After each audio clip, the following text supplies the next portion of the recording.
samo spustim glavu. Požuri mi crta prije par tjedana, kad sam u kupovini bio baš u srijedu i petak. Nije da sam htio, kupio sam neko banane iced tea. Znao sam da tada radiš ti.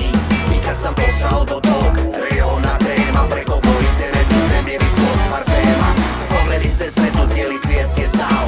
Kunem se da ne znam koliko je taj trenutak trajao. Podigla si obrvu, streljala mi oči. Bilo je to klasično odmjeravanje moći. Hej, mila, što obrvu si digla, je problem to što nosi je majicu. Izgleda ništa ne trebaš reći, jer znam odgovor već. Misliš da nisam čovjek koja lira. Hej, mila, što obrvu si digla, je problem to što nosi je majicu. Izgleda ništa ne trebaš reći, jer znam odgovor već. Misliš da nisam čovjek koja lira. Dodo te na vejsu, baš zajebo sam s tim. Poslao ti poruku, pisalo je sin. Poslije danima zbog toga ja spavao nisam. Googlao sam okolo da se može kako brisat, čeka znam.